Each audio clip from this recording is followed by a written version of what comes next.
pessoal! Estamos começando mais um Jeito de Ser podcast, esse espaço para bater um papo humano com quem está aberto a isso.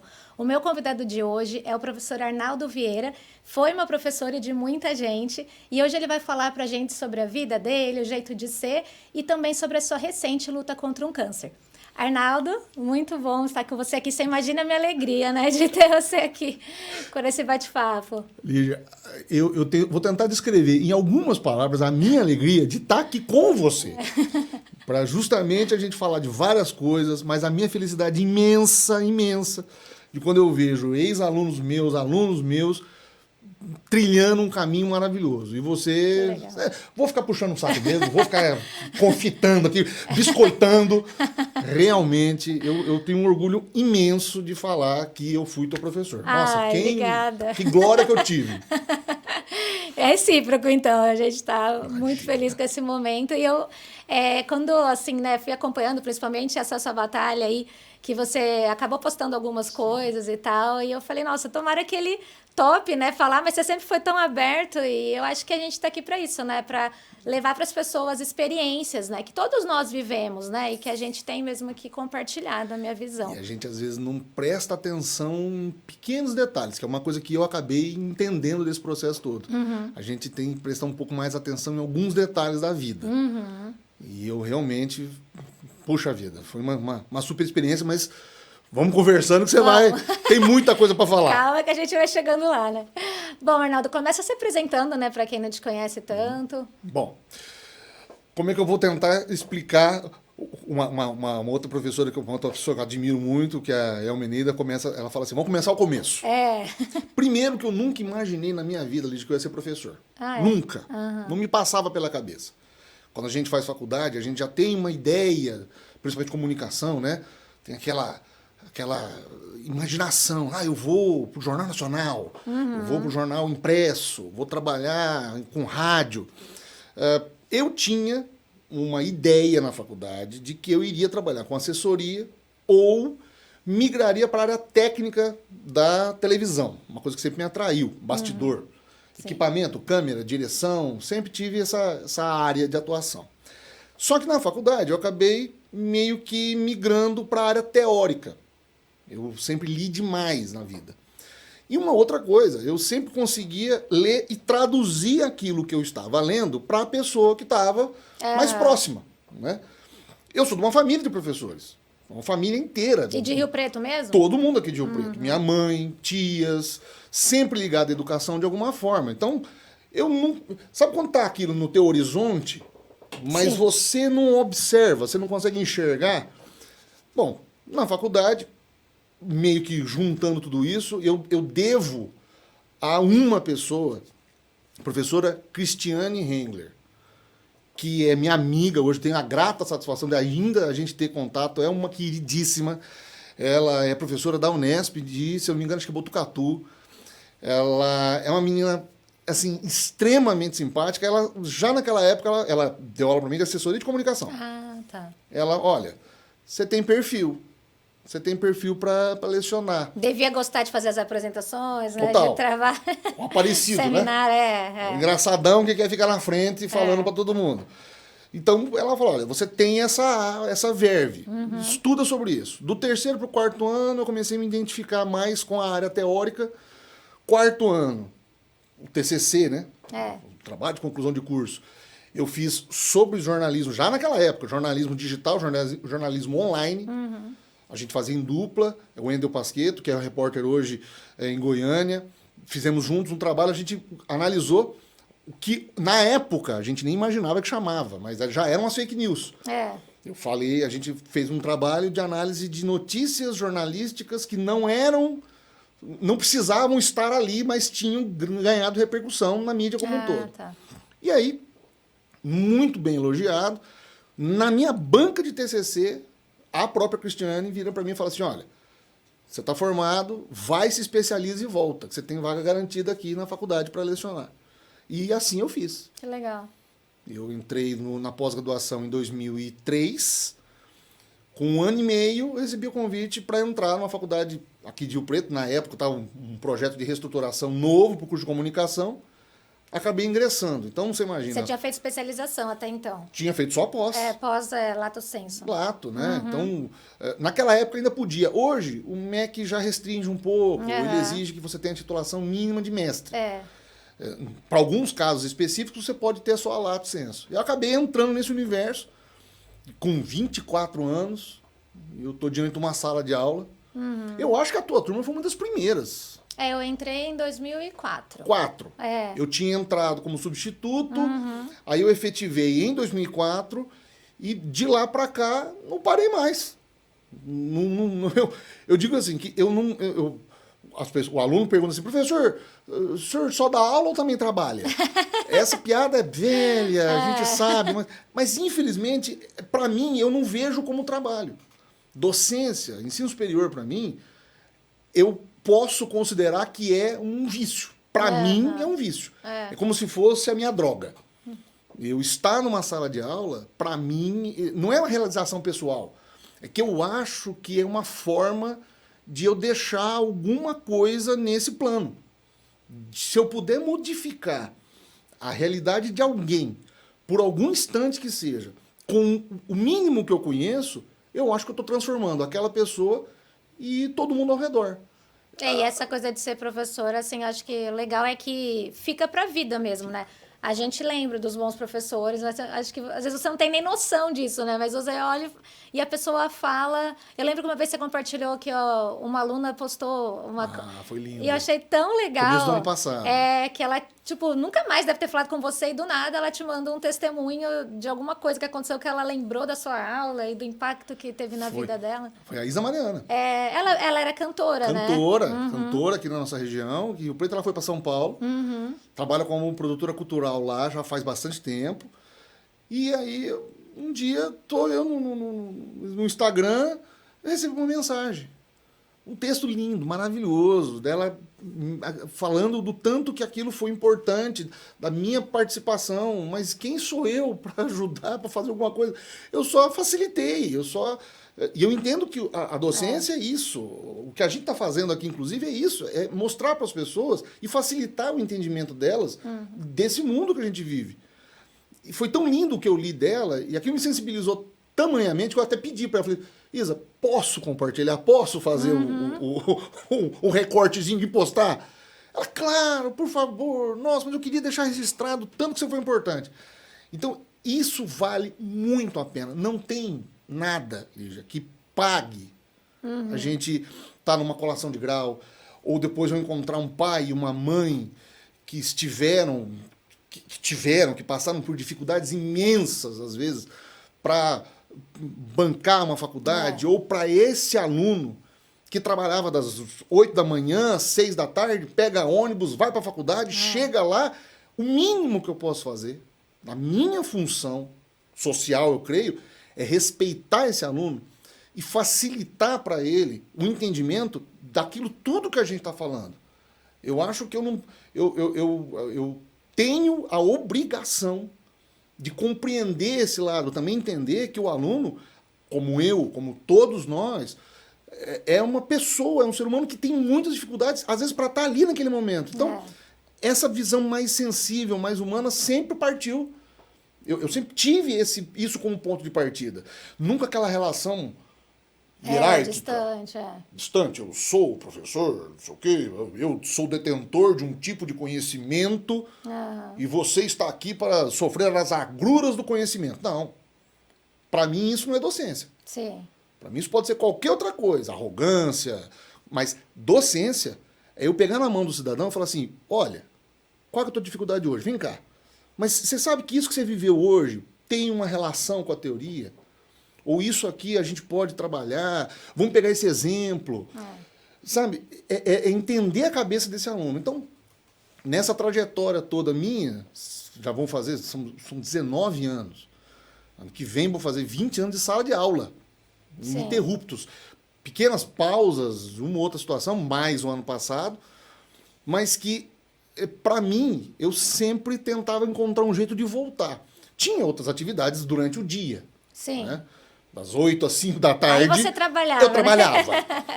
Pois é. Sim. Mas à noite, que eu entro numa sala de aula, que eu vejo uma turma e que eu posso falar 1 hora com eles, 1h10 com eles, eu aprendo. Essa máxima também a gente fala, a gente aprende muito mais, mas só pelo fato de aquilo cair dentro da minha consciência. Puxa vida, aquela pessoa que está sentada ali teve um dia exaustivo, mas se eu puder passar para ela um centímetro de conhecimento, para mim valeu não só aquela noite, mas valeu a semana toda, valeu o mês todo. Legal. Então eu sou um facilitador desse conhecimento. Eu fui mestrar e agora estou terminando o doutorado tardiamente, reconheço, porque eu sempre fui ligado à questão também da gestão acadêmica. Então, assumi funções dentro das faculdades, não só daqui de Rio Preto, mas também fora do estado, e aí a gente acaba encontrando também outras metodologias, outros caminhos dentro da docência superior. Sim. E aí eu tô nesse rolo todo, já 19 anos de estrada, filha. E finalizando agora o doutorado, né? Você falou que termina esse ano, né? Espero até o meio do ano concluir. Era para eu já ter concluído, mas aí a vida vai fazendo a curva. Sim.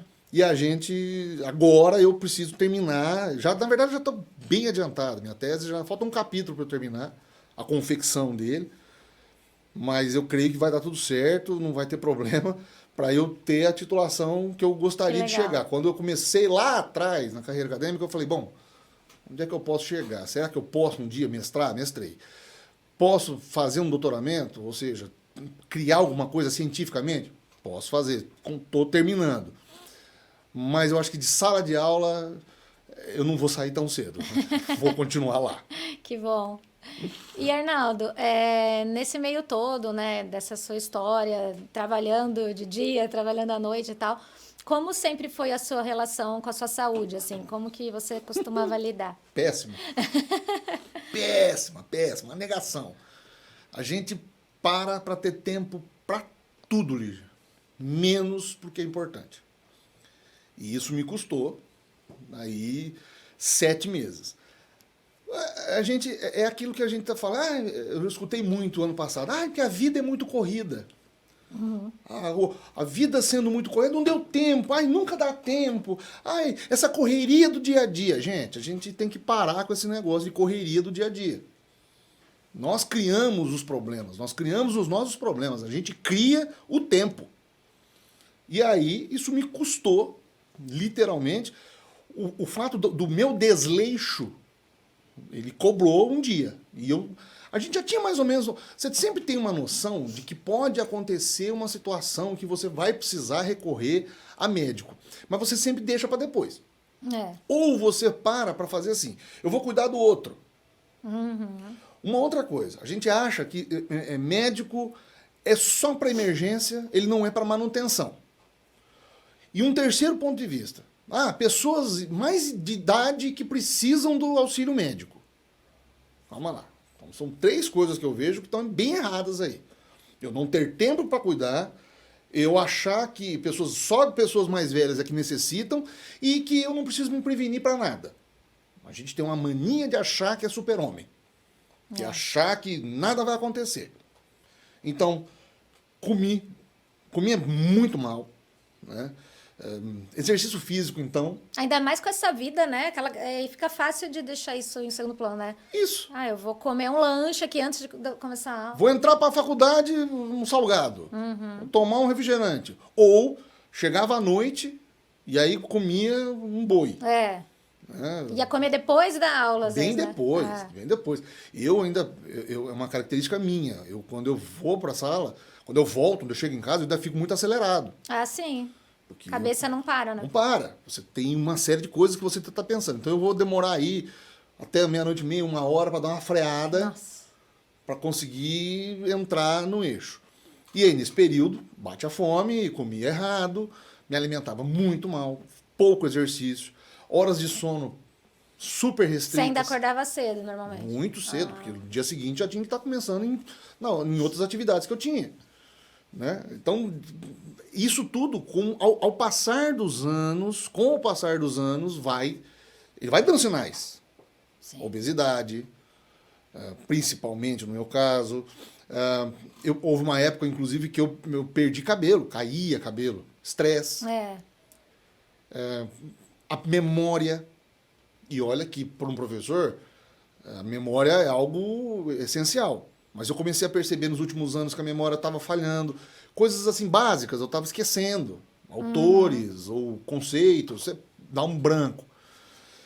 Então, de uma maneira geral, aquilo vai contribuindo, vai construindo uma saúde, um quadro de saúde que uma hora, se a pessoa tem algum item que facilita, acelera o processo. No meu caso, por exemplo, olha, eu não fumo.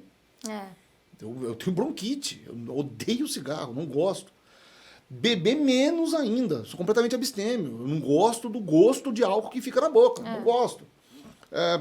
O meu problema era alimentação, sedentarismo. Sim. E aí a coisa vai evoluindo, vai deixando, você vê uma dor aqui, você não vai atrás. E mulher ainda vai, né, todo ano na ginecologia. Acho que o homem é mais complicado ainda, porque você não arruma um médico, né, normalmente para você. Não vi.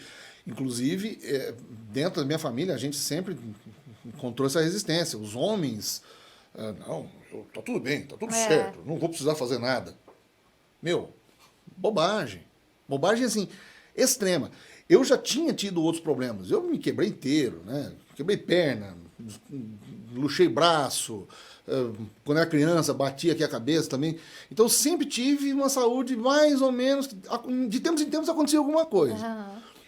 E esse modo de levar a vida nos últimos anos foi caminhando para uma situação ruim. Não que isso, e aí não dá para saber, não que isso tenha sido determinante para a doença que eu tive, para o câncer.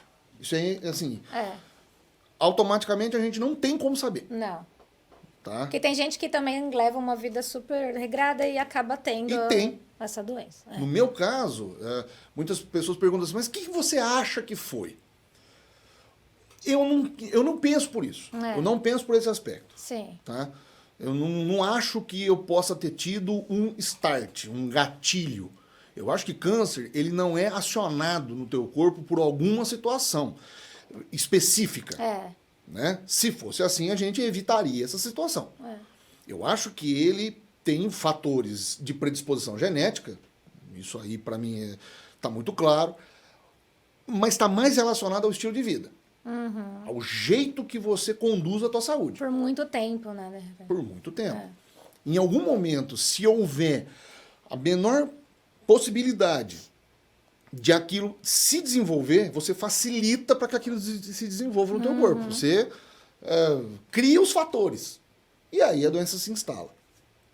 Pode ser que tenha, sim, e aí eu preciso me aprofundar mais, e talvez outros especialistas poderiam falar com mais profundidade. Posso ter um aspecto psicológico? Eu acho que sim, mas no meu caso, eu usei isso no lado reverso. Eu entendi em algum momento que eu precisava sentar e manter a minha cabeça sã, enfrentar o que eu tinha que enfrentar e que eu tinha que passar por aquilo minimamente são. Fugir, uma coisa mais consciente. Claro, fugir de um quadro depressivo. Não que isso não tenha acontecido. Sim, aconteceu, lógico, a gente tem depressão. Eu acho que todos nós temos um pouco de depressão na vida. E a gente só vive um pouco acima da margem. Mas no meu caso específico, eu percebi que eu não tinha direito de ficar para baixo. Tinha muita gente ao meu redor que precisava de me ver lutando contra aquilo. Sim. E foi o que eu fiz. E como você acabou descobrindo, assim, né? Você teve algum sintoma? Como foi isso? Foi mais ou menos no começo de 2022, eu percebia caminhando que alguma coisa me incomodava entre a perna, na região aqui da pelvis, da cintura, alguma coisa me incomodava quando eu ia sentar, quando eu ia levantar. De um lado, lado esquerdo. O que eu tive foi linfoma de Hodgkin. O nome técnico, né? Mas ele é um câncer no sistema linfático do corpo. Muitas pessoas falam assim, mas você não operou? O linfoma você não opera. Não dá, né? É verdade. A comparação pode ser bem tosca, mas imagina o seguinte. Imagina que eu tenho várias avenidas de circulação numa cidade. E todas elas confluem para uma grande rotatória. Se eu tiro aquela rotatória, os carros não conseguem transitar. O que o linfoma faz? Ele atinge os gânglios linfáticos do corpo. No meu caso, eu descobri com 42 anos 3 tumores grandes no gânglio linfático, nos gânglios linfáticos da região da pelvis. Que é relacionado à defesa, né? Essa Sistema parte de defesa. Uhum. Sistema de defesa do corpo humano. É. Então, cheguei a um extremo de, por exemplo, se eu tivesse tido Covid ou uma gripe, eu teria complicações muito mais sérias. Porque meu corpo não produzia defesa. Sim. Eu, naquela época, começo do ano passado, então, tô deitado um dia, tomei banho, tô deitado vendo televisão, pus a mão nessa região aqui da cintura e percebi um caroço. Uma bolinha. Nesse mesmo lado que você estava sentindo... Onde me incomodava aquilo. Aí eu olhei e vi que tinha um inchaço e aquela massa, aquela bolinha que circulava ali. Eu passava a mão e fazia um comparativo, professoralmente falando, fazer um comparativo bem bobo. Imagina, sabe quando a gente usava mouse antigo, que tinha aquela bolinha, era o scroll, aquela bolinha que ficava dentro do mouse, a gente tirava e brincava.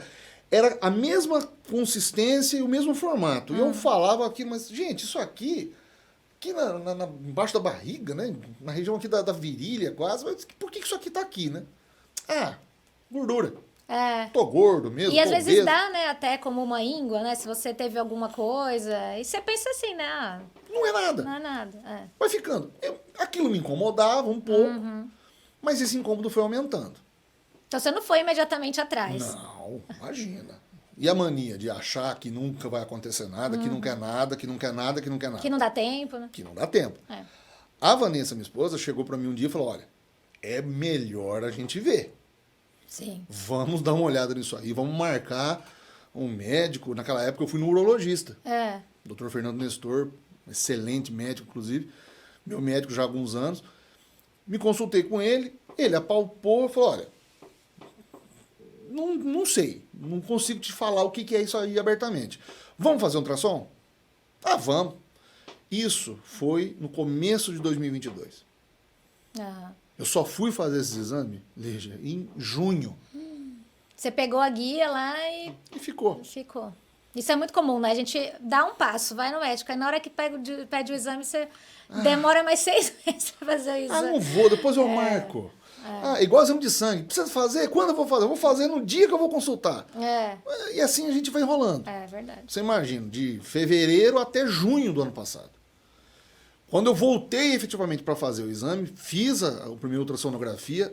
Durante a ultrassonografia, provavelmente, o médico que estava fazendo o exame percebeu que tinha alguma coisa que não estava encaixando ali, repetiu o exame e enviou o resultado direto para o meu médico. E ele te falou isso? Me ligou, a secretária me ligou marcando uma consulta. Uma coisa meio que fora do comum. Normalmente a gente liga, né? Sim. Eu recebi uma ligação do consultório. Olha, o doutor quer conversar com você ainda essa semana. Ixi.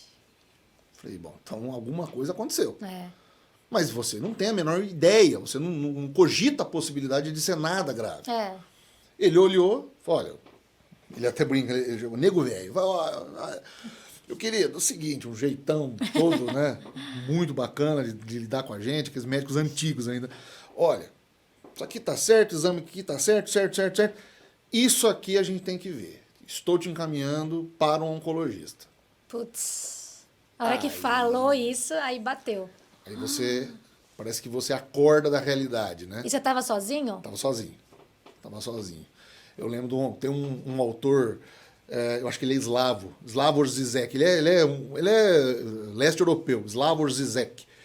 Ele fala que o 11 de setembro foi o momento em que o ser humano entendeu que havia uma coisa chamada realidade. Quando os aviões bateram na torre, a gente teve uma noção de que, peraí, tem alguma coisa errada acontecendo aqui. O comparativo que eu faço é com isso. A hora que ele falou, vou te encaminhar para um oncologista, eu travei. Falei, peraí, como assim? Oncologista? Então isso aqui não é só um carocinho. Sim. Você dá aquela... às vezes você fica numa espécie de limbo, você não entende direito o que ele estava te falando. Eu virei para ele e falei assim, pois não, doutor, tá, qual que eu vou? Me encaminhou para o doutor Sérgio Carvalho. Você nem questionou muito ali na hora que você ficou meio fora, né, aéreo assim, né? Não, eu lembro bem que era uma quinta-feira, saí de lá, assim, desnorteado. No endereço que ele me passou, eu fui direto pro consultório, assim, sem noção, sem nada, sem você imaginar direito. Cheguei no consultório, nem sabia se ele atendia pelo meu convênio. A secretária me atendeu, eu falei, olha, eu preciso consultar com o doutor, tô vindo encaminhado aqui do urologista e tal. Ela falou, tudo bem, mas quando que você pode? Eu falei, quando o mais rápido que você puder. Tem para amanhã. Eu falei, ótimo, venho aqui amanhã. Sim. Então a gente foi muito rápido ao mesmo tempo. Olha como é que a gente é, né? Enquanto eu demorei todo esse tempo para me dar atenção, É verdade. a medicina foi muito mais rápida, os médicos foram muito mais assertivos comigo e me atenderam com muito mais velocidade. E aí, sabendo, aí já muda totalmente a sua postura, Sim. né? Sabendo a palavra, você falou assim, bom, agora não dá mais, né? Não tem jeito. A gente arruma tempo, né?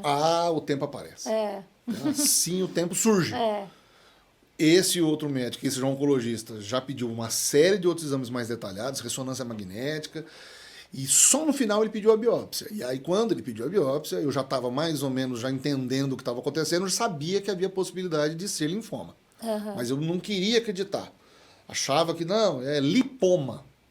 Tem um outro que é... Que é gordura. Ah, tá. Era um acúmulo de gordura. Entendi. E tratei crente, acreditando que ia ser lipoma. E aí só pela biópsia que eles conseguem constatar. Entendi. Na biópsia foi muito claro, linfoma de Hodgkin em estágio 3.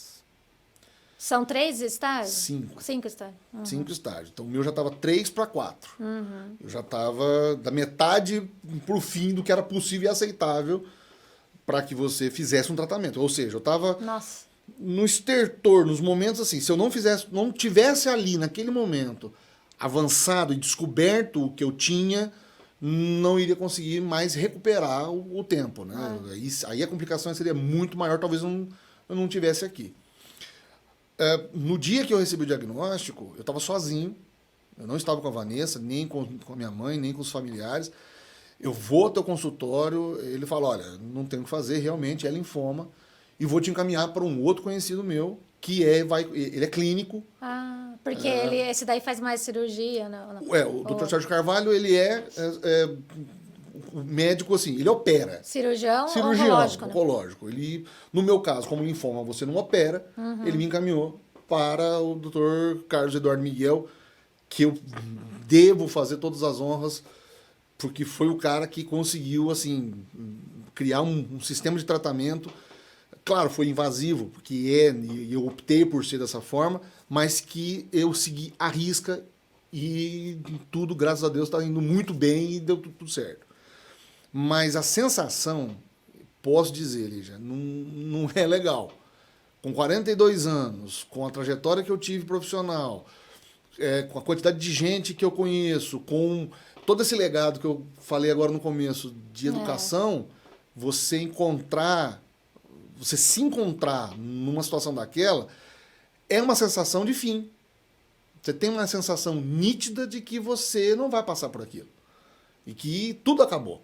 Nesse momento pinta a depressão. Nesse momento pinta a tristeza. Nesse momento você começa a olhar e fala assim, bom, então é isso aqui, acabou, legal, tranquilo, não tenho o que fazer. Tipo, você é impedido de fazer algo que eu quero, né? Isso. Quer viver, quer fazer minhas atividades, né? Que é aquilo que a gente imagina todo dia, mas a gente não percebe que está fazendo. É verdade. A gente entra no modo automático e vive. Mas você foge da possibilidade de ter um problema amanhã. De ter um diagnóstico desse, ou menos. Você não lida com a possibilidade da morte. E está diante dela é uma outra visão. Você ganha uma outra visão. É uma experiência que realmente eu não aconselho, mas talvez ela seja necessária para a gente entender algumas coisas. Entendeu? Que a gente perde tempo com muita picuinha, que a gente perde muito tempo com pequenas discussões. A gente viveu aí um período tão ruim, né, recente da nossa história, pessoas que se afastaram, familiares que pararam de conversar, pessoas que eram amigas e se distanciaram por uma coisa que nunca passou pelo poder de decisão dessas pessoas. É por decisão de terceiros. E a gente perde tempo nisso. A gente perde tempo sendo intolerante. A gente perde tempo xingando alguém no trânsito. Ou a gente perde tempo entrando em rede social para arranjar uma treta. para arranjar uma discussão. Você gasta o teu tempo com isso? Aí, Lígia, eu fui descobrir que o tempo de ficar numa sessão de quimioterapia 9 horas é bem diferente. Você percebe a noção de tempo quando Deus, ou a celestialidade, ou o acaso, te colocam numa cadeira de quimioterapia com uma infusão e você sentindo todas aquelas sensações que a gente sente, aí você percebe que o tempo que você perdeu com essas discussões não vale a pena. Porque ali é o momento que você precisa estar. E sem saber como que vai terminar. Isso deve ser muito, nossa, complexo de lidar, assim, né? Porque você dá o seu melhor, mas você não sabe onde aquilo vai parar, né? Não. E como que eles conduzem isso? Vamos supor, a partir do momento da descoberta e tal, igual você falou, é uma decisão compartilhada com o médico, do jeito como vai ser feito o tratamento? Como que é isso? Olha, no meu caso, eu me dispus literalmente a fazer tudo que fosse necessário. Em determinado momento, eu cheguei pro pessoal de casa e eu falei, olha, o que tiver que fazer, eu vou fazer. Que é uma decisão da pessoa também, Isso. né? Partiu da minha, eu acho que em grande parte, o sucesso do meu tratamento, e que fica inclusive de lição para todo mundo, parte de você. Ah, mas a medicina vai me ajudar. Vai. A religião vai me ajudar. Vai. Os familiares vão me ajudar. Vão. Mas essas três coisas têm uma raiz inicial. Elas todas saem de um eixo. Comparação bem tonta, né? Os dedos na mão estão presos a ela. Não tem como eu tirar. O dedo sozinho não faz nada, mas tudo faz parte de um eixo inicial. Quem vai passar por aquilo é você, afinal. Sou eu. A minha cabeça tem que estar no nível de compreensão do que está acontecendo e de abnegação, de disposição para fazer. Vou enfrentar muitas dificuldades? Vou. E isso é o tratamento. Não é nem um pouco suave, não é nem um pouco legal. A sensação de morte é constante, as dores são horrorosas, os enjoos então nem se fala, o aspecto físico vai mudar. O que você tem que ter é consciência de que isso vai acontecer, mas vai passar. Então, no meu caso, o que aconteceu? Eu cheguei em casa, fui conversar com as meninas, falei com a minha família. Claro, os primeiros momentos são péssimos. Mas aí eu já comecei um processo contrário. Pera lá, a minha cabeça tem que estar sã para isso. E aí eu lembro de uma frase do Mário Covas. Sou professor de política e ideologia, né? E Mário Covas, para mim, é um exemplo de pessoa que enfrentou, independente das paixões políticas, mas o que ele enfrentou, a situação que ele enfrentou foi bem complicada também. Mas eu lembro de uma frase, de um discurso clássico dele. Ele já tinha o diagnóstico de que estava doente. Ele teve câncer também. Teve câncer de intestino. E ele está no momento em que ele está tomando posse no segundo mandato de governador dele, o primeiro ou o segundo, eu não me lembro qual dos dois. E que ele fala uma frase que para mim entrou clássica para minha vida. Adversidades, não me venham falar em adversidades. Diante delas, só há 3 caminhos possíveis: enfrentar, combater e vencer. Esse foi o mantra que você adotei. Adotei isso. Eu tinha que enfrentar, tinha que combater e tinha que vencer. Como que é esse tratamento compartilhado? Então, no caso, no meu médico, ele foi muito claro desde o início. Ele explicou tudo o que iria ser feito. E, principalmente, tudo que eu iria enfrentar. Eu fazia as quimioterapias a cada 14 dias de sexta-feira. Então, entrava, chegava na sessão 7h30 da manhã, ficava até 4h30, 5 horas da tarde. Bem longo, né? Algumas pessoas fazem até mais tempo, mas mais diluído. Você quis já fazer mais intensivo. Eu optei por esse caminho. Falei, vamos fazer dessa forma. Foram 12 sessões na primeira fase inicial, que seria o previsto. Caso essas 12 sessões de químio elas não surtissem o efeito necessário, ele iria estudar uma outra possibilidade, que poderia ser entrar com rádio ou fazer algum outro tipo de tratamento, imunoterapia ou algum outro tipo de tratamento, que existem outras alternativas hoje, que são, inclusive, estudados, mas são experimentais. Ele optou por fazer um caminho, e eu até concordei com ele, bem conservador, né? Então, a minha químio é o que a gente chama de químio vermelha. Algumas pessoas chamam de químio vermelha, porque, na verdade, existem medicações que elas têm uma coloração, né, avermelhada. Mas ela é uma químio muito pesada, fisicamente, até psicologicamente. Não sabia que tinha essa diferença. Tem. Algumas pessoas, você tem técnicas diferentes que são aplicadas para cada caso. No caso do linfoma específico, né, no meu caso, eu optei por ela é a DVB, a sigla que se coloca, né? Então, as medicações são ministradas. Você vai para o local, no lugar onde eu fazia, havia mais outras 15 cadeiras, né? São aquelas cadeiras reclináveis. Existe a infusão. Eu até fiquei com... A gente tem... Não daria para ver, mas ainda você fica com as marcas nos braços, né? Porque no meu caso, a infusão... Eu optei por fazer também infusão na mão. Tem algumas pessoas que colocam portocate. Em alguns casos é necessário o portocate, não tem como você fugir dele. Mas no meu caso, eu não precisei... Eu tinha a opção de fazer, eu optei por não fazer. Tipo um catéter? Ele é colocado, aqui, né? Colocado dentro da artéria, é um acesso que é colocado e aquilo fica tapado, ele fica sob a pele. Quando você vai fazer o tratamento, então aquilo é exposto e aí você entra com a medicação por ali. No meu caso, optei por fazer nas mãos, né? Então eu tentei fazer alternando os braços.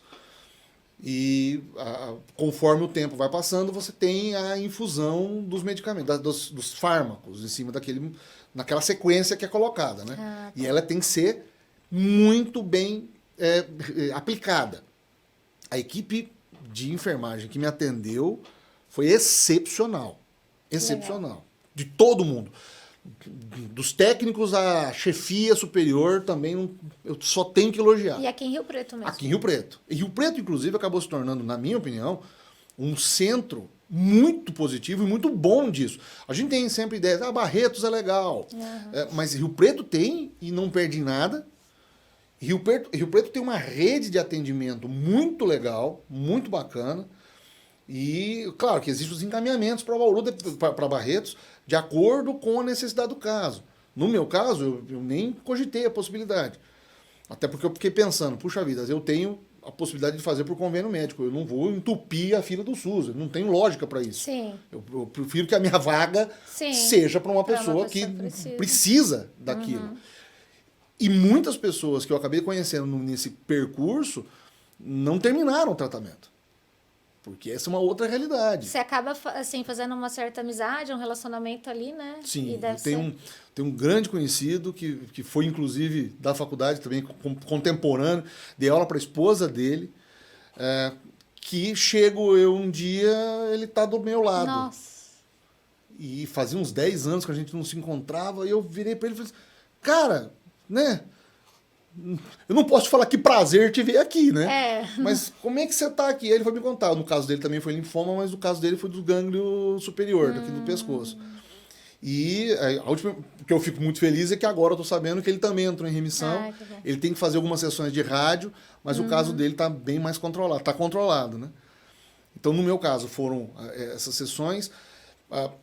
A gente lida, e no meu caso específico, eu sentia muito durante, né? Durante você já sente mal? Sim, sim. Eu achei que vinha mais... Algumas pessoas não relatavam isso, relatavam dias depois. Eu já sentia. Talvez por ser essa forte, né? Eu sentia, infusionava, dava 5, 6 minutos, eu já começava a sentir os efeitos. Muita náusea, muita dor nos braços. E é uma dor que não passa, né? Porque você sabe que aquele material químico tem que entrar no teu corpo. Você tem que ficar lá. Aquilo. Mas por 9 horas, né? Por aí. A vontade que você tem de arrancar aquilo e ir embora. Mas é uma luta interna de você permanecer e enfrentar. Sem se alimentar ou você pode se no começo eu conseguia comer. Só que aí depois eu comecei a perceber que aquilo me deixava mais enjoado. Até água. Até água, nas últimas sessões, eu evitava de tomar. Porque ele te causa um enjoo. Você sente, o enjoo é uma das piores partes. A náusea constante e o medo de você realmente passar muito mal eu acho que uma das piores coisas, porque você continua sentindo aquilo, inclusive os dias depois subsequentes. Eu fazia fazia na sexta-feira. O cansaço físico é um esgotamento absurdo. Absurdo. Você sai de lá assim, muito Completamente sem energia. Completamente. Nada. Fisicamente, o teu corpo entra em autodestruição.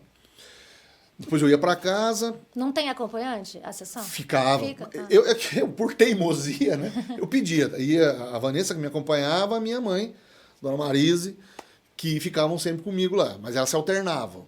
Só que justamente cada um tem a sua vida para levar. Então eu pedia para que elas ficassem. Elas entravam na sala ali direta, que várias pessoas estavam junto, até porque outras pessoas precisavam de ocupar o espaço. Eu falava, mas por que você pode ficar aqui? Eu tô bem, tô Não deve aqui. ter tanto espaço. Outras pessoas de idade, por exemplo, pessoas que precisavam de mais atenção, podiam ocupar a cadeira que ficava lá do acompanhante. Então eu pedia, elas entravam, me viam e tal. No final também, eu comecei a criar mecanismos para tentar não estar ali daquela forma, né? Então, tentava dormir, tentava ficar mais quieto, olho fechado, meditação. Abstrair, né? Tentar abstrair. Pensar em outras coisas, não do fato de eu estar ali. Sim. Né? Claro que você tem que acordar, dependendo da situação, porque há troca de medicação. Sim. E você tem que mostrar que você está consciente o tempo todo. E, principalmente,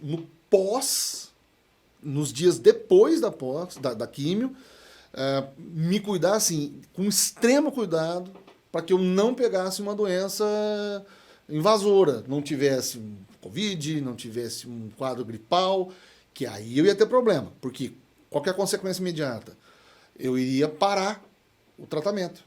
Eu ia ter que, se eu tivesse alguma dessas intercorrências, ia pular uma semana. Entendi.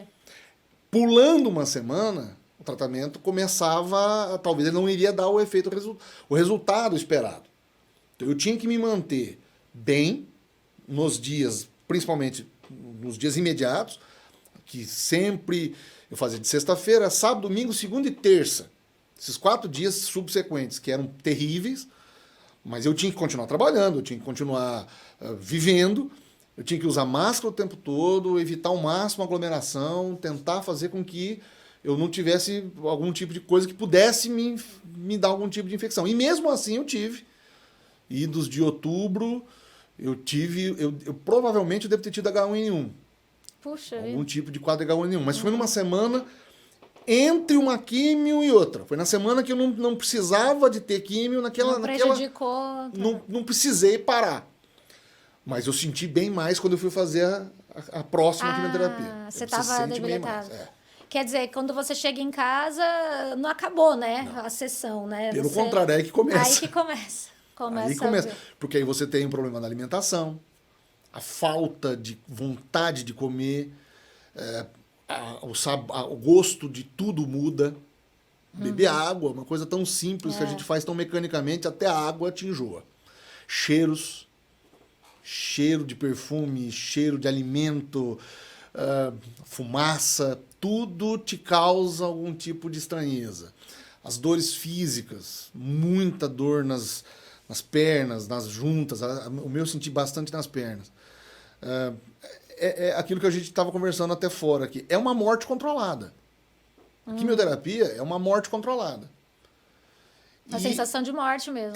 Do corpo não tá mais, né, dando conta. Exato. E o aspecto físico que muda, né? Cabelo. Agora meu cabelo tá até grande, tá resistindo bastante. Mas eu perdi e eu mantinha sempre uma camadinha, mas caía muito. E posso te falar, não existe glamorização. Ninguém raspa a cabeça escutando musiquinha na frente do espelho. Carolina Dickman. Isso, ninguém faz isso. Mas nós criamos imageticamente a ideia romantizada de que isso aconteça. Não é um negócio legal. Mas é um processo que tem que passar. A gente passa por aquilo. E eu, da mesma forma como eu passei, tinham outras pessoas que estavam passando há muito mais tempo. Pessoas jovens, mulheres novas, meninas, rapazes muito novos que também fizeram comigo. Alguns, como eu disse, não terminaram o tratamento. Eu via que começavam ou já estavam lá E na outra semana que eu chegava para fazer a quimio, essa pessoa não estava mais lá. E infelizmente a gente sabe que muitos não terminaram o tratamento. Mas existe uma coisa que eu acho legal a gente citar, que até eu coloquei na minha rede social, que era o sino. Eu acredito que, pelo menos aqui em Rio Preto, eu sei que tem o sino. Eu não sei em alguns outros lugares que tenham também. Mas no meu caso, eu chegava, uma curiosidade, eu chegava e via aquele sino no fundo da sala. Eu falei, mas o que será que é aquilo? Na segunda sessão de químio, uma pessoa bateu o sino. Aí você fica curioso, fala, puxa vida, o que é esse sino que está aqui dentro, né? E eu chamei uma das enfermeiras, na troca de medicação, falei, o que aconteceu? Todo mundo comemorando, eles fazem um coro de pessoas ali, né? Eles leem alguma coisa, como eu estava um pouco distante, eu não cheguei a ouvir. Ela falou, não, o sino é o seguinte, o sino é quando a pessoa termina o ciclo, né? A gente faz uma homenagem para essa pessoa porque ela conseguiu passar pela dificuldade. Ela está avisando né, que ela vai passar por aquilo, que ela vai conseguir ganhar. Ela está avisando a doença que a doença vai acabar. Eu falei, puxa vida. Já vira uma meta, né? Eu vou bater esse sino. Eu vou dar um jeito de bater esse sino. Sim. E isso vai te causando uma motivação. Você vai encontrando alguma motivação. A minha motivação inicial, óbvia, lógica, era a minha família. A minha esposa, minhas enteadas, meus pais, meus irmãos, primos. Pela força que eles te dão, né? Claro. Igual você falou, você também tem que dar força para eles, né? Partia de mim. Sim. Eu tinha que estar ali. Claro, tentando, foi o que eu tentei fazer. Evitar ao máximo transparecer e passar problemas para eles. Mas não tem como, a gente acaba. Né? O câncer ele é muito ruim porque ele é literalmente um tecido que vai se espalhando. Ele vai atingindo quem está passando por aquilo e as pessoas ao redor. O que eu tentava fazer era conter esse espalhamento. Muitas pessoas até falam assim, poxa vida, mas você ficou recluso, você não saía de casa, ou a gente ia te visitar, ou você não queria que a gente te visitasse. Realmente, a pessoa que está passando por aqui, ela não quer. Chega uma hora que ela não quer. E é até importante você falar isso, né? Porque às vezes a pessoa acha que tem que... Mas às vezes isso só te atrapalha, né? Ficar indo... No fim das contas, para mim, e eu acho que para muitas pessoas, mais prejudica. Não é que a pessoa quer ficar isolada no seu mundo, mas é porque você não tem, às vezes, vontade disso. Você está preocupado, você está com foco em aquilo acabar. Em se libertar, curar aquilo. Esse é o teu principal objetivo. Você com você mesmo, acredito, né? Você não tá muito aberto para esse Você precisa... É o momento em que você tem que literalmente arranjar força de algum lugar, com alguma motivação, para que aquilo te impulsione a sair. E não ficar parando para postar em rede social. Hoje a gente vive nesse mundo tão, né, doido. Eu fiquei sabendo, inclusive, de um caso recente, acho que até isso na época, foi agora um mês e pouco atrás, acho que de um outro caso de uma pessoa que estava passando não, ela afirmava nas redes sociais eu vi que isso. estava passando por um problema. O pessoal fazia vaquinha. Fez e ela não tinha. Não tinha doença. Sabe? Cortou até o cabelo, né? Mas era golpe. Mudou. E era um golpe que estava sendo aplicado. Como é que eu fico imaginando o nível de maldade.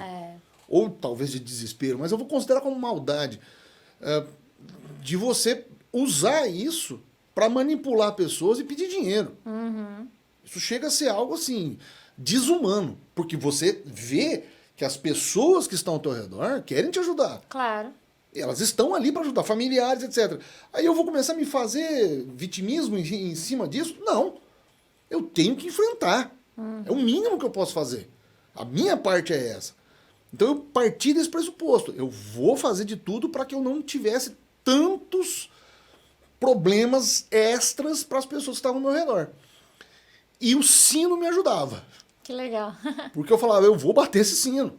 Sim. Eu vou chegar, eu vou ter força para bater esse sino.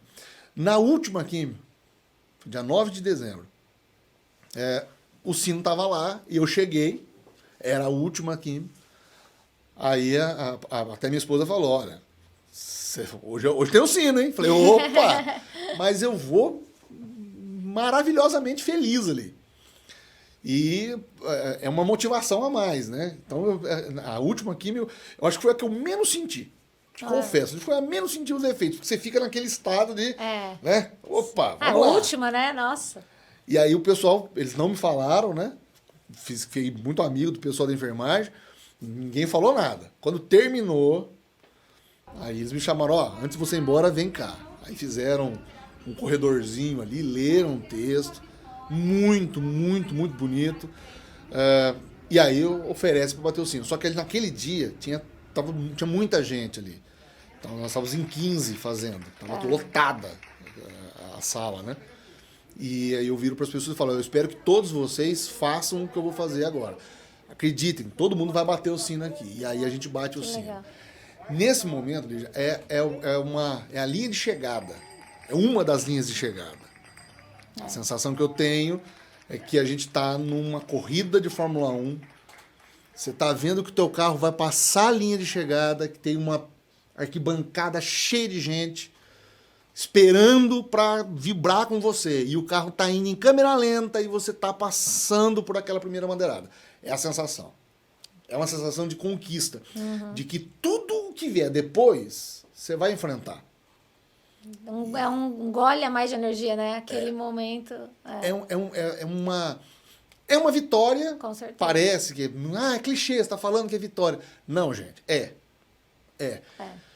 E principalmente é uma vitória da ciência.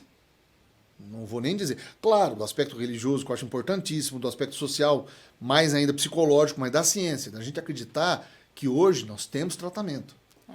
E que nós temos médicos para visitar. Eu fico imaginando quem não tinha.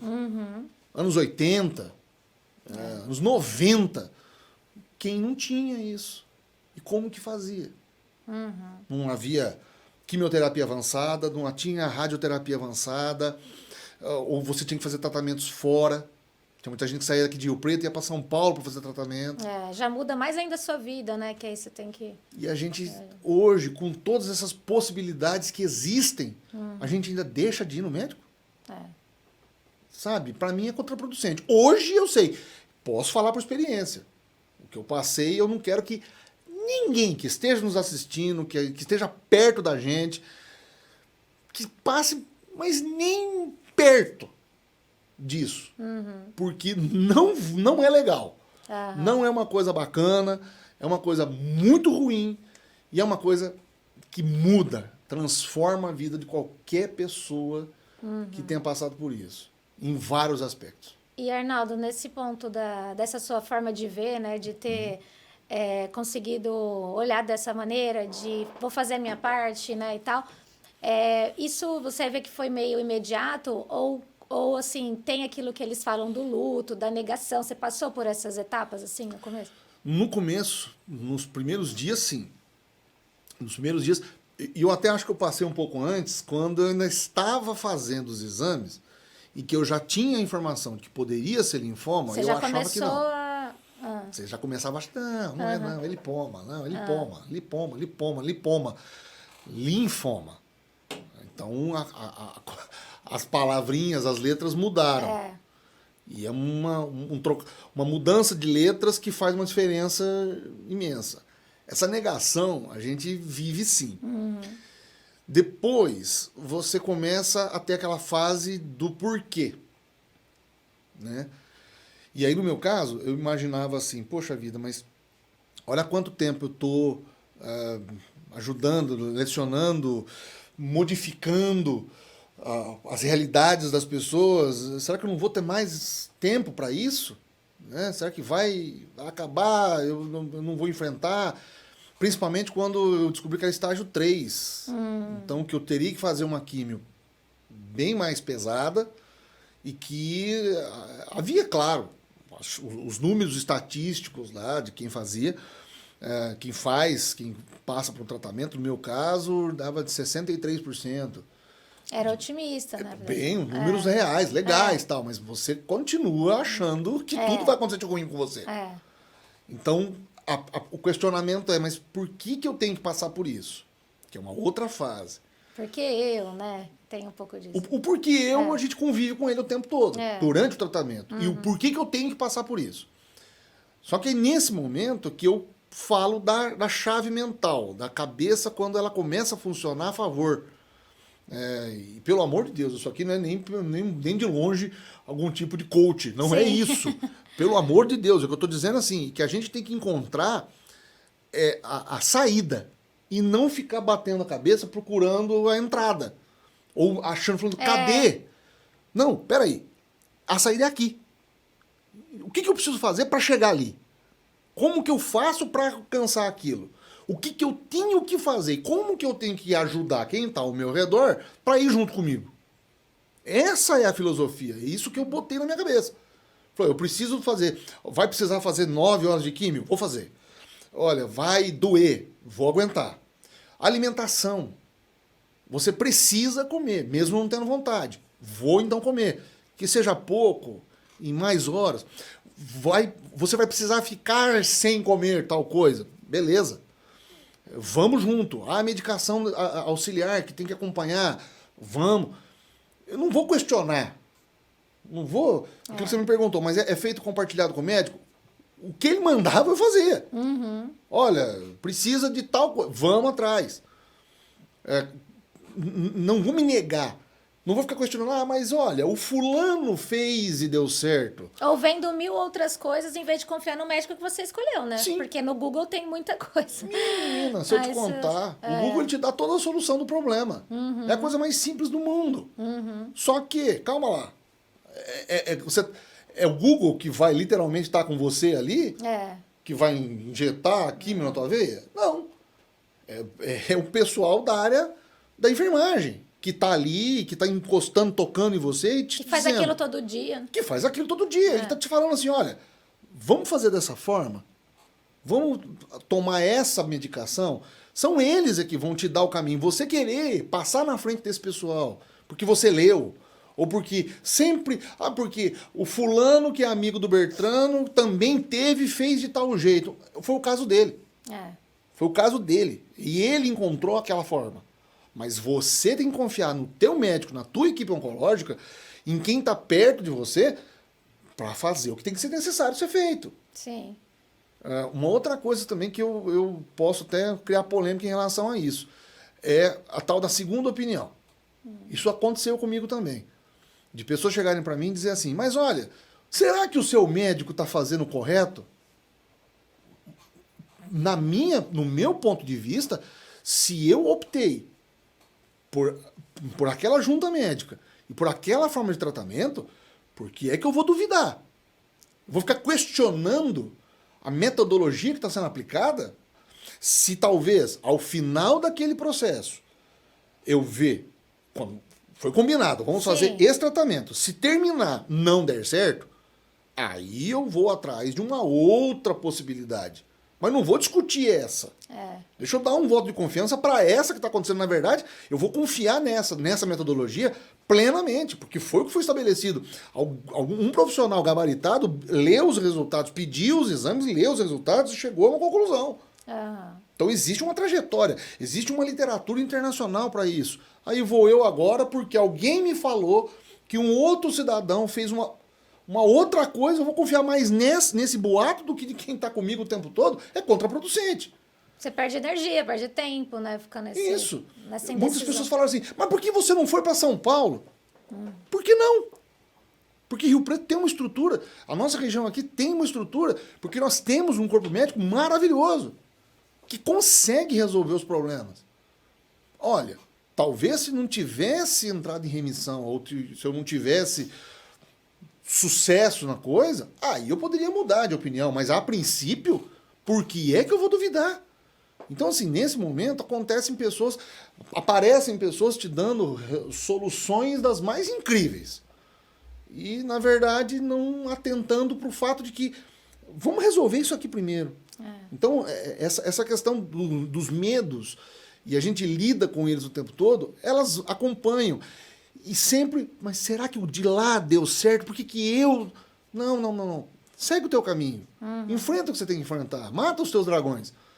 Só que, no fim das contas, saiba que você tem que tentar fazer o melhor sempre. E acreditar. Agora, as perguntas, Lígia, elas acontecem. Mas por que comigo? eu tenho que enfrentar. Eu dizia para o pessoal que estava mais próximo de mim, na quinta-feira eu tinha a sensação nítida disso. Eu falava assim, amanhã eu vou fazer químio. Eu tinha a sensação de que eu estava num carro, eu ia entrar dentro de um carro e que eu ia bater num muro de concreto no dia seguinte. É a sensação. Eu sabia que eu tinha que bater nesse muro de concreto. Já começa a sofrer, né? No dia anterior já vai sentindo isso. Se eu tenho que fazer isso, por que é que... eu não tenho como escapar? O que eu tenho que fazer? A minha parte. Eu tenho que lidar com isso da melhor forma possível. Então, talvez a gente... mas você não divulgou. Tem muitas pessoas que já me falaram isso também. Mas por que você não disse para nós? Veja, por quê que eu teria que dizer? Eu tinha que me curar. Não precisava fazer... Se expor seria, de repente, mais uma coisa para você lidar. Mais uma preocupação. Talvez o que eu tenho que fazer agora, depois de curada, contar da minha experiência e dar esperança para quem está, inclusive, enfrentando isso. Exatamente. E dizer, olha, tem jeito. Basta você querer. Você acreditar. E você querer sair do buraco. Então, talvez a minha missão seja mais essa. Falar durante, fazer vídeo, fazer história. Estou aqui. Olha o que é. Para mim, eu vejo que é uma coisa meio maluca. Estou aqui fazendo a minha 10ª sessão de químio. Não ia ajudar. O que eu ajudo mais agora é dizendo, acreditem no tratamento, creiam. Faça a sua parte. Faça a sua parte. O mínimo que você pode fazer. E, principalmente, compreenda que existem pessoas ao teu redor que estão vivendo aquilo com você. Dê suporte para elas. Não seja um problema para elas. Seja a solução.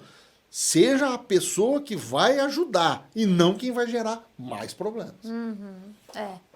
E nesse caso, né, das pessoas que estão ao redor, o que você indicaria, assim, que é uma postura bacana, né? Porque às vezes a pessoa também não sabe como lida, né? Então, você que já passou por isso, o que você deixaria de sugestão, assim? Do que falar, do que não falar, você já falou algumas coisas aqui, né? Ou da forma de... Das pessoas de que estar... estão ao redor? Primeiro, pode parecer até meio grosseiro, mas a pergunta, você está bem? Vamos começar daí, né? Ela é óbvia. Você tá bem? Não, tá maravilhoso, tá super gostoso. Eu adoro, eu venho aqui toda sexta-feira a cada 14 dias porque é uma coisa que eu não tenho que fazer. Tá tudo beleza. Não tô bem. Não tô bem. Não adianta você falar pra mim, você tá legal? Não tô. Que sabe? É tão automático, né? Perguntar, né? Eu vou perguntar, mas... Você tá bem? Não você tô. vai ter que mentir, né? Vou fazer aqui, então, não, tô super bem, tô super gostoso. Não, primeira coisa. Então, quando uma pessoa que está próxima, né, te encontrar, ou encontrar aquela pessoa, ao invés de você perguntar, olha, você tá bem? Fala assim, o que eu posso fazer para te ajudar? O que você está precisando? E ouvir, às vezes, aquela pessoa que está naquela situação, vale mais a pena. Às vezes a gente só está com vontade de falar de alguma coisa que viu na internet. A gente não quer falar da doença. Tem horas que fica muito repetitivo. Quem está passando por aquilo, tem horas que ela não quer falar mais daquilo. Ele quer falar de qualquer outra coisa. Ele quer falar do resultado da Copa. Ele quer falar do tempo. Ele quer falar do tapete da sala. Ele não quer voltar e contar inicialmente tudo de novo. Porque ele revisita esses locais. E não são locais legais da gente revisitar. Uma outra coisa. As pessoas têm uma espécie de vontade de querer saber, talvez, os detalhes do negócio. Eu acho importante, mas vai por mim. Não queira sentir os detalhes. Então, em algum momento, pode ser que você, na ânsia de querer ajudar, você mais atrapalha. Ao doente de câncer também, eu já faço uma outra indicação para quem está passando. Tenha paciência. A paciência parece que ela é uma coisa meio que falta no paciente de câncer. Na verdade, não. Ele tem que ter muita. E parece difícil eu falar, mas não é. a gente tem que tocar nesse assunto, eu, pelo menos, quero tocar nesse assunto com o doente de câncer, porque dá a impressão que o cara quer descontar no resto do mundo. Não. Quem tá do teu lado, teu familiar, tá sofrendo tanto quanto você. Por isso que eu tô dizendo, faça a sua parte, seja no mínimo educado, no mínimo empático, no mínimo assim, puxa vida, eu entendo que essa pessoa que tá aqui junto comigo aqui tá sofrendo também. Ela tem os horários alterados, ela tem a rotina alterada, ela se preocupa com você. Com certeza. Aí você vai e desconta nela. Você descarrega suas frustrações na esposa, no marido, no filho, na mãe, no pai, no tio. Não. Isso, pra mim, novamente, continua sendo contraproducente. Não resolve o problema. Então, enquanto um lado te pergunta como você está, e é uma pergunta meio que óbvia, no máximo, a tua resposta pode ser, olha, eu tô bem, mas podemos falar de outra coisa? Direcionar, né? Simples. Ou, nessa relação das pessoas ao redor com a pessoa e a pessoa com as pessoas ao redor, entender que vai passar. Que aquilo vai acontecer, ela vai terminar, aquele tratamento vai terminar. A medicina como um todo espera que aquilo termine da melhor forma possível. E esse é o pensamento. Não fica pensando, mas olha só, eu estou sofrendo, e eu vou sofrer, e eu vou encontrar dificuldade. Não. Otimismo, acho que o que está faltando hoje para o mundo, como um todo, Lígia, é otimismo. É a gente acreditar que a gente vai melhorar, pensar positivo. No pior cenário do mundo, você encontra forças de onde a gente jamais imagina. A positividade na minha cabeça hoje é mais do que necessária. Se eu não acreditasse que eu iria enfrentar e arranjar forças, eu não tinha saído. Com 42 anos, no auge, em tese, ou pelo menos assim, eu não cheguei nem na metade da minha vida útil, nem acadêmica, nem familiar, nem pessoal. Isso vai fazer com que eu pare? Não. Jamais. Eu vou enfrentar. Se na primeira grande dificuldade eu ser o depressivo, eu ser o pra baixo, vou eu e vai todo mundo em volta. Então o que eu acho que as pessoas precisam entender, quem está te perguntando, quem está junto, sofre tanto. Quem está aqui também não tem muita paciência. Vamos todo mundo sentar e conseguir compreender um ao outro? Acho que o caminho é mais ou menos esse. As pessoas que estão junto com a gente, elas não querem que a gente fique mal. Mas nós também temos que ter um pouco de direito de sofrer aquilo. Está numa posição vulnerável, óbvio, né? Você tem que poder estar, né? Em algum momento você está sem paciência para as coisas. Mas não vai descontar no primeiro que pintar por aí. Às vezes é um simples pedido, igual você disse, né? Diz, não tô legal, né? Tipo, às vezes a gente, em vez de falar, já desce a lenha, né? Não pode. Eu lembro assim, os domingos, quando eu fazia a quimioterapia, eu percebia isso muito, né? É um domingo de apatia. Então eu já levantava, passando mal, e ainda a mente, a cabeça diminui um pouco o ritmo. Você está...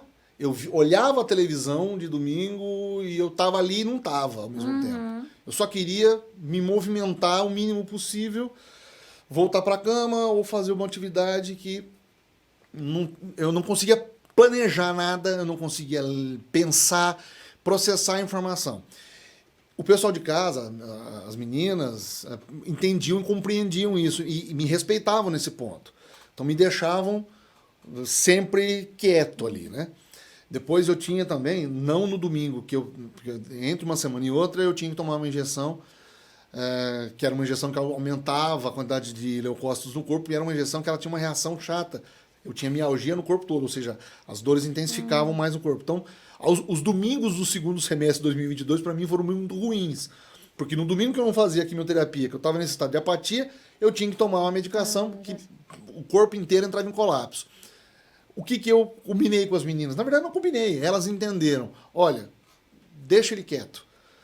Vamos só fazer a manutenção das coisas aqui. E foi tudo bem. porque elas entendiam isso e eu entendia também que eu não podia ficar o tempo todo arrastando corrente. Eu só ficava na minha. Porque às vezes fica assim, né? Vamos lá ver, vamos lá fazer isso, vamos lá fazer aquilo um pouquinho. Você precisa levantar. E às vezes você fala, gente, eu não quero levantar. Tô com vontade. Né? O melhor é te respeitar. Isso. Respeitar a pessoa. Naquele momento ela tá precisando ficar quieta. Ela não precisa ter gente perto, ir numa balada. Até porque a gente não aguenta. Você não tem como ir. Talvez a rede social ajude, porque uma mensagem legal pode te dar um ânimo melhor. Mas não ficar cobrando. Você precisa sair disso. Não. Respeita o meu tempo. Eu vou sair dessa. Eu quero sair, eu vou sair. Mas me dá um tempo. Cada um respeitando o seu lado, o doente e a pessoa que está em volta, o tratamento passa com muito mais facilidade, penso eu. Nossa, muito legais essas, assim, você contar tudo isso, porque acho que para quem não viveu e às vezes vai viver e não sabe como lidar, né? Ou para quem está vivendo. Então, acho que é uma coisa que muitas vezes a gente não fala, né, abertamente, e eu acho que ajuda demais. A gente perde muito tempo, talvez, durante o tratamento, tentando encontrar as razões. Não tem razão. Tentando encontrar... a motivação e a razão vão estar no mesmo plano. Mas tentando, assim, transparecer que tá tudo legal. Não tá legal. Mas eu não preciso esticar isso. Eu não preciso deixar isso continuar nesse estado. Posso fazer minha parte, as pessoas que estão ao redor fazem, e principalmente a gente entender que vai acabar. Você vai fazer o tratamento que foi recomendado, acreditar nisso e introjetar na tua cabeça o seguinte: eu tenho que passar por isso aqui porque é necessário neste momento. Qualquer apoio e amparo, principalmente o religioso, que eu acho que vale muito a pena para algumas pessoas mais que outras, né? O amparo psicológico do acompanhamento, lembrando que principalmente o apoio psicológico é necessário, tanto que durante as sessões nós tínhamos o acompanhamento de um psicólogo que ia todas as cadeiras, ele passava conversando, e aí, como você tá tudo legal, quer conversar, quer bater um papo, e muitas pessoas que estavam ali fazendo junto comigo iriam e chamavam ele para conversar. Eu tive com ele logo no começo e no meio do tratamento, principalmente a quinta quimioterapia, a quinta e a sexta foram muito ruins para mim, muito difíceis, porque eu já estava assim, no auge das reações físicas. Então, eu sentia muito antes de ir. Eu já sofria de antemão. Entendi. Mas eu me resignava e falava assim, não, peraí, eu tenho que passar por isso. Mas não é tão simples. Então, nesse momento, eu recorri. E não tem que ter vergonha nenhuma de falar disso. É verdade. Pelo contrário. Eu ainda encontrava pessoas... Nossa, eu não gosto de falar da doença. Por que não? Não é lógico. Para mim, não é lógico. Se eu estou enfrentando, se está fisicamente claro que eu estou passando por uma situação, eu tenho que enfrentar de peito aberto. Não ficar escondido, achando, não, vamos enfrentar, vamos junto. E as pessoas ao redor também. Então eu acho que é uma sequência de fatores. E quem está próximo, que acaba sofrendo bem mais também, junto, porque se preocupa com a alimentação, se preocupa com o horário, altera a sua própria vida para cuidar de você, também tem que ter o respeito. E esse pessoal também recebe apoio psicológico, tá? Que bacana. Pelo menos no lugar que eu fiz o tratamento, o psicólogo também vai até o acompanhante e se dispõe a conversar. Essas pessoas que estão junto com a gente, elas sofrem tanto quanto. Às vezes até mais, viu? Ficam doentes também, né? Ela não sente fisicamente, mas ela sente o aspecto do lado ali. Quando é ainda mais uma pessoa de idade que requer muito mais cuidado, o cuidador, o acompanhante, o familiar sofrem junto. Quando é um pai, quando é uma mãe, quando existe uma relação de afeto, um filho, essa pessoa que está aqui no backstage, ela está sofrendo muito. E ela precisa de ter o acompanhamento psicológico o tempo todo. Tanto quanto a gente. Sim. Quem está lá tomando a medicação tem uma coisa que tem que lidar e é um problema. Mas quem está junto, sofre junto. Então, eu creio que todo esse entorno da doença tem que também ter um acompanhamento. E principalmente psicológico. O apoio social das pessoas ao redor também. Mas respeitando os tempos. Tem um momento, né? Acho que de você tem abordar, tempo pra né? tudo. Não, mas e aí? Calma, gente. Vai passar. Todo mundo sentando aqui, vai passar. Segura a sua ansiedade, porque a pessoa também às vezes está, mas a gente luta, né, contra isso, contra o tempo, a gente já falou isso no começo. Então, assim, entender que tudo tem seu tempo. Aquela frase de pai, de mãe, que eu sempre volto nela e falo, meu Deus, deixa eu tirar esse imediatismo. E nessa hora, acho que isso fica muito explícito, né? Fica, porque todo mundo quer que resolva. Quer que resolva. Não tem como. Calma. O meu médico chegou para mim e falou, olha, você vai fazer um tratamento, no mínimo 6 meses. Aí eu parava para pensar, 6 meses? Mas não tem como eu fazer... O cérebro fica falando o tempo todo, né? Será que não tem como eu fazer menos? Não tem como você fazer menos. Seu corpo tem que responder, né? E Sim. precisa... Você tem que dar tempo para que a saúde se refaça. Isso não é assim. Eu quero atravessar. Não. E aí a gente começa aquilo que eu te falei. O fulano fez um negócio, o Bertrano fez outra coisa. Gente, são casos. Deu certo para um, deu certo para outro, mas para você é uma outra história. Sim. Então vamos tentar encontrar um caminho aqui. Como é que eu lido com isso? Como é que o meu tratamento vai funcionar? Acreditar que o médico que está falando com você, ele traçou uma estratégia dentro dos protocolos internacionais, dentro da literatura médica internacional. Ou seja, não é uma aventura. Ninguém está fazendo aquilo ali com base simplesmente no achismo. Sim. Né? Então, existe um tempo. Esse tempo tem que ser respeitado. E, principalmente, o que eu preciso fazer da minha parte para que esse tempo, inclusive, seja extremamente... Eu não faço um dia a mais, um dia a menos. Sim. Por isso que quando eu tive o H1N1, que eu acho que foi uma época, foi um período bem mal, a minha preocupação naquele momento foi o seguinte, olha, isso vai impactar. Então, o que eu preciso fazer, inclusive, para resolver isso aqui? Vamos olhar agora para isso, resolver isso e assim. Uma coisa de cada vez. E o que tudo isso, né, de experiência fez de mudança para você, assim? Você falou que em dezembro você tocou o sino, né? Verdade. E a gente está agora em fevereiro. E aí, o que você já percebeu na sua rotina ou na sua forma de ser, de pensar, os reflexos de alguma forma de toda essa experiência? Eu acho que a primeira coisa é a noção de tempo. Eu comecei a entender algumas coisas relacionadas ao tempo. E principalmente como que a gente gasta o tempo mal, né? Como que a gente perde tempo com coisas desnecessárias. Quando você fica 8, 9 horas numa sessão de quimioterapia, você nota que o tempo é diferente. Porque a dor ou a sensação ruim, ela não vai passar dali 3 minutos. Ela vai continuar com você. E aí você começa a refletir. Tá, mas espera lá. Aí eu vou sair daqui também feito um desembestado, fazendo todas as loucuras. Também não. Então eu não posso ir nem de um extremo nem a outro. Eu tenho que encontrar um equilíbrio dentro desse tempo que eu tenho. Quando eu falo também do tempo, é do tempo que eu tenho que me dedicar àquilo, mas também do tempo que eu tenho para fazer o que eu quero. Ou para fazer aquilo que eu tenho como missão. A gente não sabe, Lígia, quanto tempo nós temos aqui. Eu estou dizendo em relação à vida. Mas o que eu posso fazer de positivo com isso aqui? Com o tempo que eu tenho. Que eu tenho. Né? Supostamente tenho. Então Exatamente. Tem uma... Eu de novo, né? Professor e nerd e velho. as referências. Referências. Senhor dos Anéis. Tem uma frase do filme, inclusive tem no livro, mas tem no filme.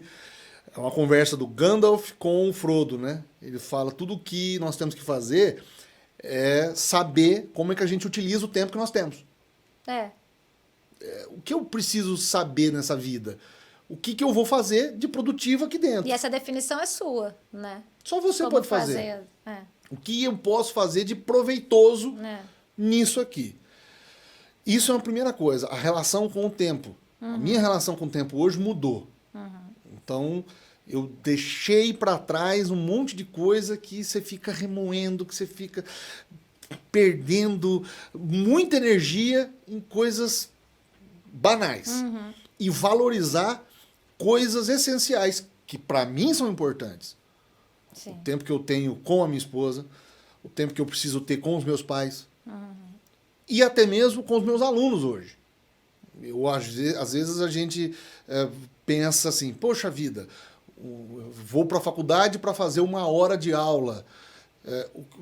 Essa 1 hora de aula, simplesmente eu tenho que cumprir uma tabela, ler aqui um plano de disciplina e passar para o pessoal isso. Não. O que eu posso fazer para aprofundar mais? Aproveitar melhor esse tempo. Como que isso aqui pode transformar aquela pessoa? Sim. Então, isso é uma coisa para mim que está muito clara na cabeça. A segunda coisa que eu acabei entendendo. Por que é que a gente está parando a nossa vida para ser intolerante? Sabe? Sim. Quando você tem 42 anos e vê a possibilidade de morrer, você começa a entender que não vale a pena você ficar gastando a tua energia com coisa que não vale a pena. Com, sabe, intolerânciazinha. Porque a velocidade da vida... Não. Ah, porque o cara me fechou no trânsito, então eu tenho que botar a cabeça para fora e sair xingando. Eu vou ganhar o quê com isso? E aquela pessoa vai ganhar o quê com aquilo? Sim.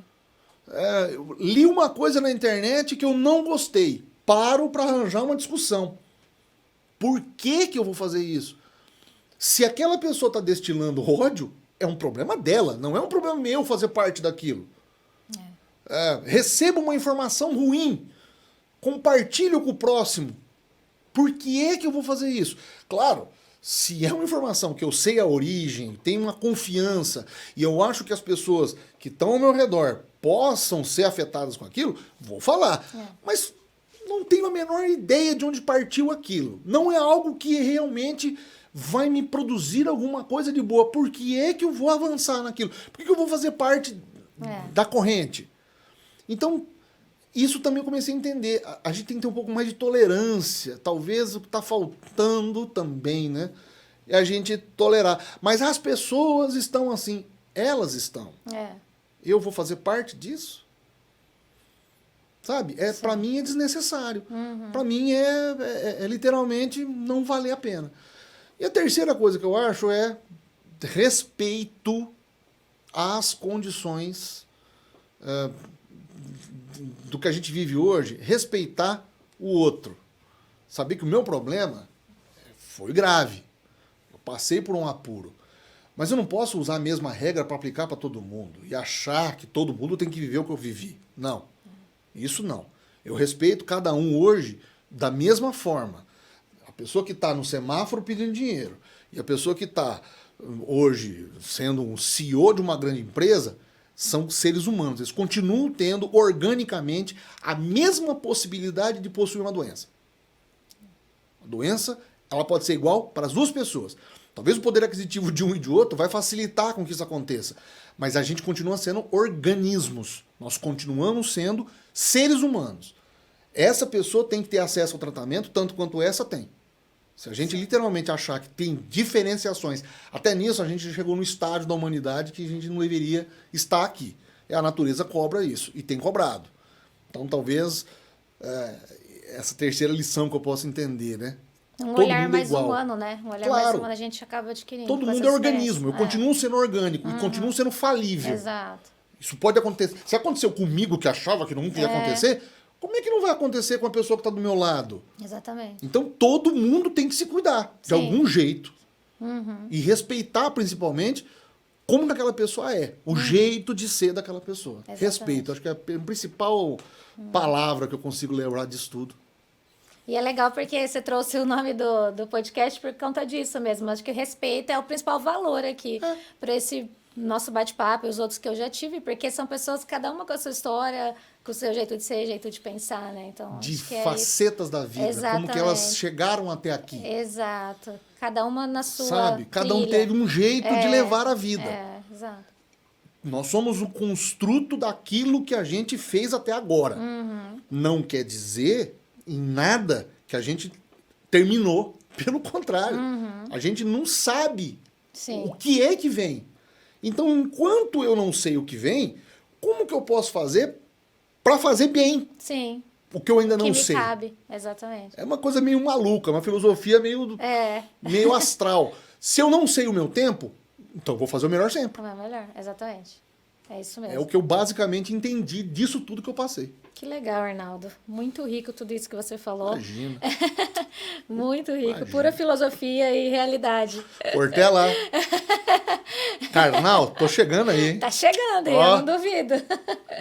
Vamos fazer o nosso bate-bola? Claro. Então, eu falo algumas duplas aí de palavras e você Tá. fala o que faz mais sentido para você. Tá legal. Zona de conforto ou desafio? O desafio da zona de conforto. Vou Boa, fazer. boa. Entendeu? Ou o desafio de sair da zona de conforto, o desafio de ficar na zona de conforto. Desafio, pra mim, sempre foi muito mais legal. Mas talvez a zona de conforto, depois de um grande desafio, seja um pouco mais legal. Tem que saber apreciar a zona de conforto também. Pois né? é. Não é sempre negativo. Não é de todo ruim. Ah, Sim. não, porque você tem que fazer alguma coisa pra mudar. Calma. Desafio toda hora. O Thiago Leifert falou uma coisa no ano passado, naquela situação, né, toda, quando ele saiu. Ele disse assim, em que momento eu vou declarar a vitória? Em que momento que eu vou agora falar assim, deu certo, deixa eu ficar um pouco agora, cuidar da minha família. Depois a gente foi descobrir que havia toda uma situação ali com a filha dele.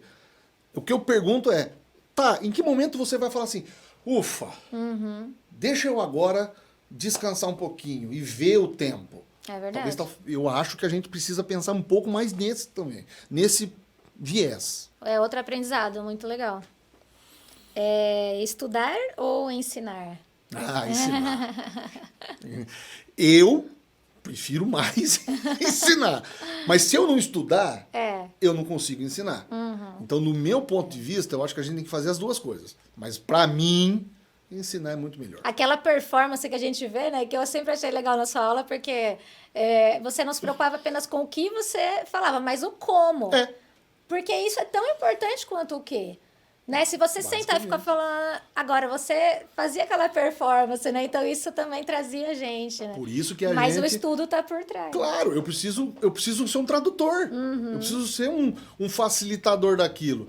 Se eu fizer aquela coisa monótona que, olha só, porque segundo fulano de tal, e aí a gente tem... Pô, não, calma lá. Como é que eu posso fazer isso aqui ser de uma maneira muito mais didática, muito mais absorsiva e principalmente muito mais leve? Sim. Dentro do ensino universitário, como que isso aqui pode fazer de uma maneira mais divertida e que fixe mais na cabeça da pessoa? Por isso que eu acho que ensinar, pra mim, não é uma coisa sacrificante. Uma vez que eu entendo aquele procedimento e eu quero te passar, eu tenho que tentar entender a tua cabeça de maneira que você consiga compreender aquilo tanto quanto eu. Então eu vou facilitar da melhor forma. E aí a gente vai brincando de stand-up na aula. Foi até fantasia, se Pois precisar. vai, opa! E falar ou escrever? Menina, tá aí uma coisa que são duas coisas que eu gosto muito. Ultimamente eu tenho escrito bem mais. Por conta do doutorado, Da eu tenho tese, escrito. né? Da tese em si. Mas eu acho que a gente fala muito mais, óbvio. Hoje talvez a escrita não esteja tão valorizada. Mas o falar decreta muito do que a gente vai escrever. Eu entendo que a fala ela tem uma importância maior, mas a escrita ela registra o que eu estou dizendo. Numa época em que a gente vive tanto de imagem, de mídia, em que a gente fala mais, a gente está perdendo um pouco da razão da escrita. Eu prefiro que a gente tenha um meio termo, que a gente continue falando, mas registrando o que a gente fala ao mesmo tempo. A escrita vai servir para isso. Talvez o dia que a humanidade não estiver mais aqui, o que vai sobrar da gente é o que a gente deixou escrito, artisticamente moldado, As marcas que nós criamos vão ficar. A nossa fala vai se perder. Mas o que a gente deixou aqui de materialidade física, a escrita sendo ela uma das ferramentas, é o que vai permanecer e que vai mostrar, olha, teve um cara aqui, teve um ser vivo aqui, que escreveu alguma coisa e deixou aquilo registrado como marca indelével da nossa existência. Acho É que verdade. é assim. É muito rico isso, né? E até você filtra mais na hora que você registra, né? Então, acho que isso... Muito mais. Também. O pensamento não escapa. Não escapa. A oralidade, ela modifica, mas a marca escrita, ela permanece. Uhum. Graficamente falando, semioticamente falando, ele está ali. Então, aquilo talvez, você precisa ter a chave cognitiva para entender, mas aquilo te registra que existe uma pessoa ali, alguém produziu aquilo. Sim. A fala, hoje, muito ágil, muito rápida, ela passa. São segundos que eu avanço passando a tela para cima. Mas quando eu absorvo um texto e eu olho para aquilo e aquilo me causa um impacto, eu acho que tem um impacto bem maior. A imagem traz muita informação, mas o texto fala muito mais com a gente. Legal.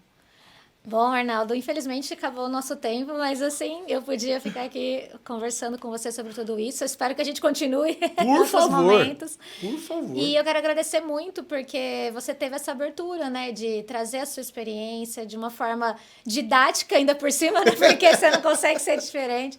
Então, isso é muito legal. Eu fico muito feliz, realmente. Eu sei que não é qualquer pessoa que está aberta, assim, a compartilhar como você fez. Lígia, eu só agradeço demais. O meu orgulho é imenso de eu ter a oportunidade de ter tido você como aluna, de ver o brilhantismo do teu trabalho, o tanto que você cresceu, como que você virou uma referência aqui em Rio Preto em comunicação empresarial, em comunicação no âmbito da assessoria, na quantidade de gente que você modificou de vida e que você modifica trazendo aqui, fazendo a tua iniciativa. Então, assim, é puxar saquismo mesmo. Tô puxando o saco mesmo, de verdade. Essa menina é de uma coragem, de um nível de desprendimento, de empreendedorismo que a gente não encontra. E principalmente, que eu acho de tudo, a simpatia e a forma como ela traz isso pra gente. Então, você que está assistindo, olha, o que ela faz é muito bonito, tá? A gente só vem aqui para ter oportunidade, porque ela nos oportuniza isso. Mas a importância da Lígia, da equipe dela, da galera toda que trabalha, para nós, para mim, principalmente, é motivo de orgulho. Ai, obrigada. Muito obrigada pelas palavras e por estar aqui. Imagina. E agradeço a você que acompanhou a gente também nesse bate-papo. Deixa os comentários. A gente gosta, né, Arnaldo? Legal. De ter a interação. Então, espero que vocês tenham curtido como a gente. E no próximo estaremos aí com mais um tema bacana para discutir. Até lá!